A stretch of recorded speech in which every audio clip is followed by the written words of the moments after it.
Nordiska museets samlingar byggdes upp tack vare ett stort antal frivilliga. De kallades skaffare och har liknats vid flitiga ekorrar, ständigt på jakt efter föremål. Nordiska museet ligger på södra Djurgården. Parken är idag Stockholms gröna oas och en plats med lång och skiftande historia.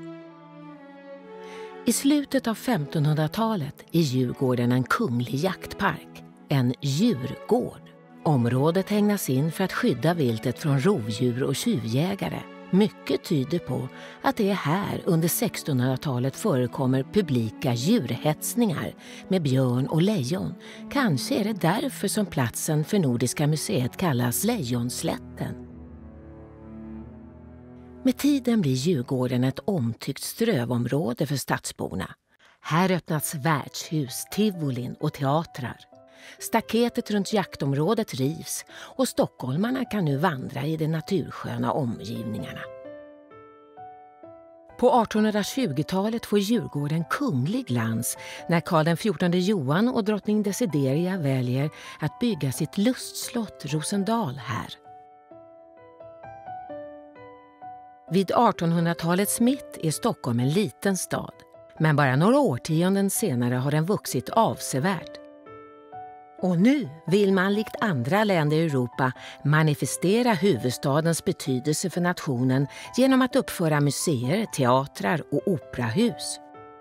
Inspirerad av tiden öppnar år 1873 Arthur och Sofie Hazelius skandinavisk-etnografiska samlingen på Drottninggatan 71A. Utställningen blir enormt uppskattad och det dröjer inte länge innan Arthur ser sig om efter en större lokal. Samlingen har då bytt namn till Nordiska museet. Hazelius kämpar länge för att kunna uppföra ett helt nytt museum. Den ideala platsen för hans vision är Lejonslätten vid Djurgårdsbron. Läget är perfekt, inte minst eftersom Djurgården redan är ett populärt utflyktsmål. Till slut får Hazelius tillträde till tomten år 1883.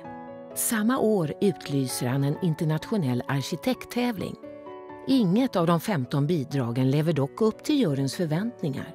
Istället går uppdraget till den svenska arkitekten Isak Gustav Claesson.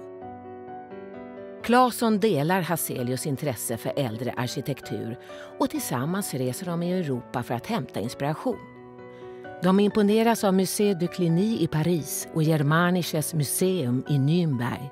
Båda inrymda i medeltida kloster, och de stora utställningsbyggnaderna Crystal Palace i London och Palais de l'Industrie i Paris är också inspirationskällor. Planerna är ambitiösa och Nordiska museet presenteras med 4 flyglar och innergårdar. Men när kung Oscar II får se ritningarna säger han tvärt nej och kallar den föreslagna byggnaden för en koloss. Arthur beskriver bakslaget för sin vän som att allting hängde på ett hårstrå. Ritningarna revideras och ett nytt förslag med enbart den byggnad som rymmer en stor festhall presenteras.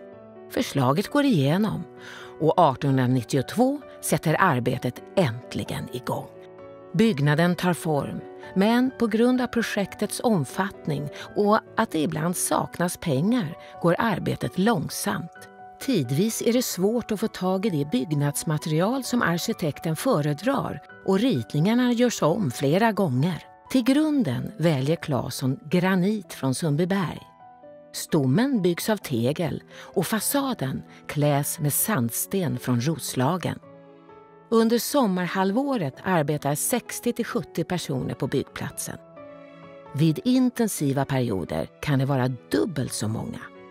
Det är både män och kvinnor och även barn, så unga som 12 år.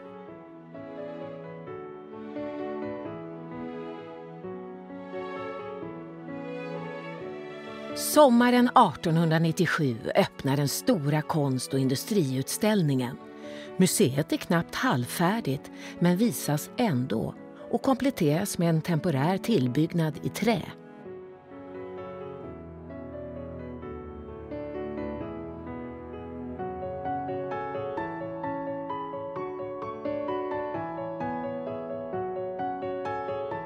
1907 är det äntligen dags för invigning.